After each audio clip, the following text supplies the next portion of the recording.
Attention. మీకు ఈ 10 హక్కులు తెలియకపోతే ఎప్పుడైనా ఇబ్బందుల్లో పడే అవకాశం ఉంది.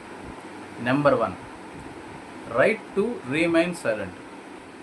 అంటే మీ మీద నేరారోపణలు ఉంటే మీకు మౌనంగా ఉండే హక్కు ఉంది. అంటే మీకు వ్యతిరేకంగా మీరే సాక్ష్యాన్ని ఇవ్వాల్సిన అవసరం లేదు. Number 2, right to lawyer. మిమ్మల్ని అరెస్ట్ చేసినా ఇన్వెస్టిగేషన్ చేసినా మీకు లాయర్ని సంప్రదించే హక్కు ఉంది. Number 3, right to no grounds of arrest. అంటే మిమ్మల్ని ఎందుకు అరెస్ట్ చేస్తున్నారో పోలీసులు మీకు గ్రౌండ్స్ చెప్పాలి. Number 4, right to bail. అంటే బెయిలబుల్ కేసెస్లో మీకు బెయిల్ పొందే హక్కు ఉంది. Number 5, right against illegal detention. అంటే మిమ్మల్ని ఎటువంటి లా పాటించకుండా ఇల్లీగల్గా నిర్బంధించకూడదు. Number 6, right to copy of FIR. మీ మీద ఎఫ్ఐఆర్ నమోదైతే మీకు ఎఫ్ఐఆర్ పొందే హక్కు ఉంది.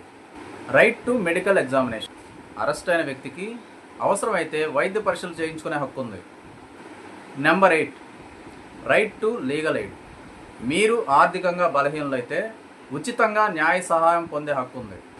Number 9, right to equality before law. అంటే చట్టం ముందు అందరూ సమానులే, మిమ్మల్ని ఈక్వల్గా ట్రీట్ చేయాల్సింది. Number 10, right to constitutional remedies. Me fundamental rights violation అయితే మీరు కోర్టుని ఆశ్రయించే హక్కు ఉంది. ఈ వీడియోని సేవ్ చేసుకోండి. మీ కుటుంబ సభ్యులు, స్నేహితులకి ఈ వీడియో తప్పకుండా షేర్ చేయండి. Thank you for watching.